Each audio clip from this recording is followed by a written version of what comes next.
Alors un petit disclaimer rapide avant de commencer la vidéo. Il n'y a absolument aucun conseil financier, c'est juste pour le fun. Et si vous voulez des conseils, il faut demander à un vrai pro. Bon, ça fait quelques jours que j'ai pas fait de vidéo, parce que c'est toujours la même chose en fait, donc ça me faisait chier de répéter encore et encore. Mais bon, comme ça fait quand même bien 3 4 jours. Même si c'est des classiques, la défense, donc toujours en mer de Chine, hein. Toujours classique, Japon, Chine, US. D'ailleurs, j'aime bien la photo un peu propagande, avec le vieux bombardier URSS à hélice contre un, c'est quoi, c'est un F-22 ou un F-35, ça c'est plutôt un F-35. Enfin bon, donc US, Japon, Chine, Londres, bon, c'est partout, hein. C'est partout ces tendances. Donc la défense, toujours un secteur que j'aime bien de toute façon. Des taxes sur les plus riches, ouais. Alors hein, pareil, ça, les gouvernements n'essayent jamais de réduire leurs dépenses, hein. Donc il faut toujours plus de taxes ou d'emprunts, mais jamais réduire les dépenses, hein. Tous les postes bidons où les gens ne savent pas ce qu'ils foutent, ça, pas de souci. Il faut continuer à grassement les payer à vie. Alors la Russie considère investir dans l'infrastructure. Donc si ça rappelle le plan des US, c'est normal. Donc c'est pour relancer l'économie et l'infrastructure, c'est toujours un bon choix, hein. Je crois que d'ailleurs j'en parle sur les US après. Les maisons, donc les gens toujours se ruent sur les maisons. Les taux remontent un petit peu, mais ça les arrête pas. Ça j'aime bien et ça parle de l'ETF MORT, M-O-R-T, qui en fait traque les taux d'emprunt. Bon, en fait, quand grosso modo, quand les gens vont pour emprunter de l'argent pour acheter une maison, tu peux acheter cette dette. Du coup, plus les taux remontent, plus le yield que te sort ça remonte. Ça doit être vers les 4% en ce moment. Donc, moi j'en ai quelques-uns, parce que je suis plutôt bullish sur l'immobilier. Parce qu'en fait, il faut voir que l'immobilier aux US, c'est pas du tout comme 2008-2009, hein. Les stats montrent que les gens qui achètent en ce moment, c'est des mecs qui ont des super bons crédits.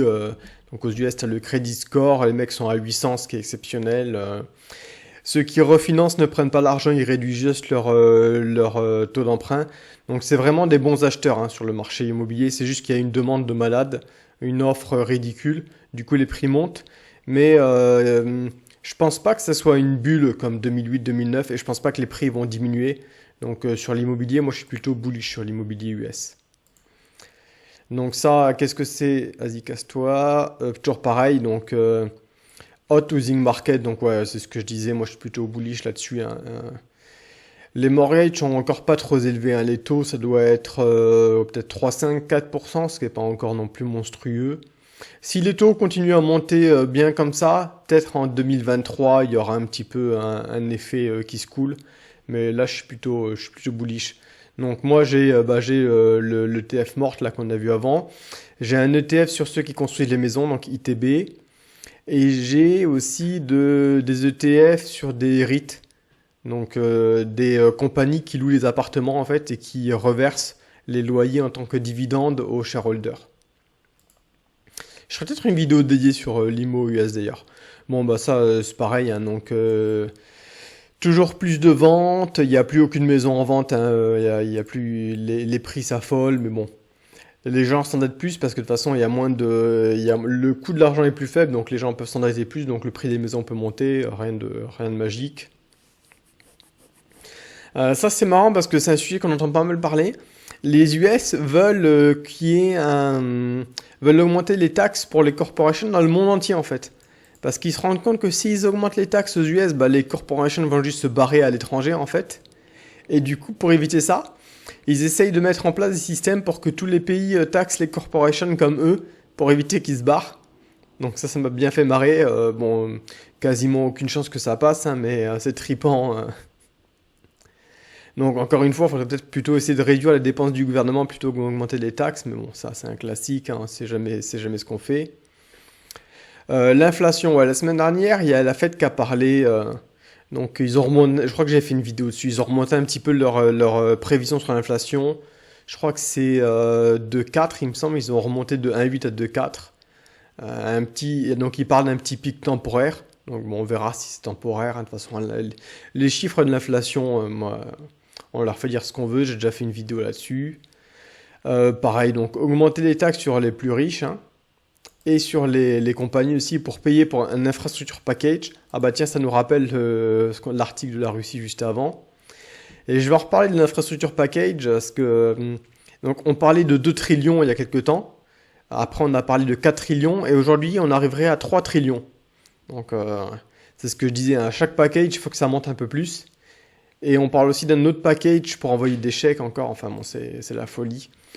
Le PDG de Blizzard qui prend des bons bonus de quelques dizaines de millions pendant que les mecs se font licencier et que les mecs n'ont pas d'augmente. Donc ça c'est classique, hein. Et ouais, toujours les mecs qui font le boulot qui se font enculer, mais bon ça changera pas. Donc juste arrêtez de croire que votre job est important aussi, hein. Alors voilà, c'est ce que je disais. Est-ce qu'il pourrait y avoir un autre stimulus check? Bah probablement, hein, parce qu'il va falloir des stimulus checks tous les mois, hein, pour pomper le stock encore un peu.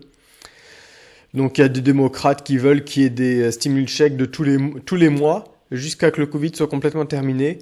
Ça c'est de l'Universal Basic Income, hein. On va y arriver, de toute façon tous les mois il y aura un petit chèque. On parlait d'inflation. Les prix du plastique sont un all-time all. Bah, de toute façon tout monte, hein, mais bon, vous inquiétez pas, il n'y a toujours pas d'inflation. Michael Berry, qui avait justement tweeté à propos de l'inflation, il dit que suite à ce tweet sur ses craintes sur l'inflation, il y a la SEC, donc c'est le gendarme boursier américain, qui ont été lui rendre une petite visite, et du coup il a dit qu'il allait arrêter de tweeter. Donc c'est marrant parce que tu peux tweeter pour pomper le stock, ça y a pas de souci, mais quand tu tweets pour dire ouais j'ai peur que là ça parte un peu en couille, là de suite tu te fais taper sur les doigts, hein. Par contre, quand c'est tweeté pour pomper ta compagnie, il n'y a pas de souci, quoi. Donc ensuite, hop, là j'ai merdé. Ouais, donc les junk rate loan. Donc tout le monde est dessus. Donc moi j'en ai un petit peu aussi, hein, je sais pas de quel. Moi j'ai un ETF, un JNK. De toute façon, c'est les seuls endroits où il y a du yield, hein, parce que les bonds sont à quoi? Peut-être 1%, 2%, ça dépend où tu te mets sur la curve. Par contre, les junk bonds, donc c'est des trucs de qualité un peu merdique, quoi. Donc c'est du BBB, voire moins. Donc c'est des compagnies qui peuvent crever du jour au lendemain, mais du coup, le yield est meilleur, quoi. Tu peux arriver à peut-être 4%. Enfin bon. De toute façon, moi j'en ai un peu parce que je pense que la Fed ne laissera pas crever, elle va injecter du pognon tant qu'il faut, hein, à base de PPP loan ou et compagnie. En parlant d'emprunt, les banques empruntent 330 milliards, donc pas beaucoup, hein, à taux négatif auprès de la BCE. Ouais, de toute façon, donc ouais, l'Europe, hein, c'est taux négatif, hein. Free money comme on dit. Donc c'est juste dommage qu'on puisse pas avoir des taux négatifs nous aussi parce que ça serait quand même bien sympa, hein. Tu prends l'argent, tu fais rien, t'en rembourses moins dans 2-3 ans, tranquille. Alors la France, bah ça emprunte aussi, hein, parce qu'encore une fois, les États ne diminuent jamais les dépenses, mais essayent d'augmenter le revenu avec des taxes et empruntent sur les marchés, hein. C'est comme ça que tu te finances à l'infini, tu réempruntes à l'infini. Donc 7 milliards, des bons verts. Donc ça, ouais, ça c'est à la mode, hein, les bons verts. Donc de toute façon, ils seront sûrement pas utilisés pour des trucs verts, ils seront utilisés pour financer pour payer les intérêts qui courent déjà sur la dette. Donc ils n'ont pas eu de problème à lever du pognon, est-ce que c'était des taux négatifs? Non, 0,5%, donc c'est ridicule, quoi. C'est encore de l'argent gratos.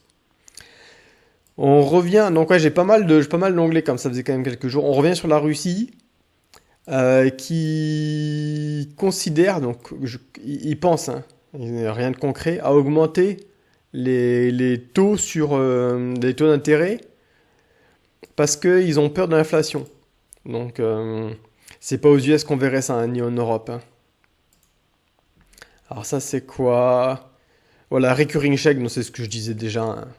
Il faut que chaque mois, tout le monde reçoive, je sais pas, 2000 $, ça serait vraiment le top pour acheter des stocks, quoi. Le travel, comeback travel. Donc, ça a déjà bien monté, hein. Franchement, les airlines ont bien récupéré depuis mars l'an dernier. Moi, j'ai vendu la moitié des airlines. Enfin, la moitié de mon Jets. D'ailleurs, j'en reparlerai dans une vidéo sur mes holdings bientôt. Parce que je pense qu'il va y avoir encore une vague, hein. Là, aux US, je pense qu'il va y avoir encore pas mal de malades. Je pense que c'est un peu trop tôt pour être optimiste. Donc bon, j'ai revendu d'ailleurs aujourd'hui, les airlines sont bien cassés la gueule, j'aurais peut-être dû en revendre un peu plus. Alors voilà, c'est ce que je disais, 3 trillions, infrastructure, hein. Ah voilà, et climate change initiative, ça c'est pareil. Comme ça passe bien, hein. C'est toujours les mots-clés qui permettent de faire voter le truc rapidement. Parce que si tu votes contre le plan, t'es contre le climat. Bon, les 3 trillions, ils viendront d'où? On sait pas. De toute façon, quand t'es déjà endetté à 30 trillions, c'est pas 3 trillions de plus qui vont changer grand-chose. Une autre manière de pomper l'économie, c'est ce que fait l'Inde, c'est de filer des tax breaks ou de l'argent aux gens qui changent leur bagnole. Donc la France avait déjà fait ça aussi. De toute façon, c'est un classique, hein. T'injectes du pognon discretos comme ça marche bien. Donc le Nasdaq, all time all. Bon, de toute façon, tous les jours c'est all time all. Donc bull market en 17% de gain, cool bean store. Donc ouais, ça pompe, ça pompe, ça pompe sans fin. Et ça c'est quoi? C'est SP500. Voilà, donc ouais, ça pompe, ça pompe, ça pompe. Et c'est pour ça que le coup de dire j'attends le crash pour investir, bah au final, tu vas être mort avant d'investir si t'attends, hein. Voilà, voilà. Donc ouais, pas mal de choses aujourd'hui là parce que j'avais couvert 3 4 jours. Ah bah tiens, la Lira, je veux faire une vidéo dédiée, c'est pour ça que je n'ai pas parlé là, sur ce qui se passe en Turquie.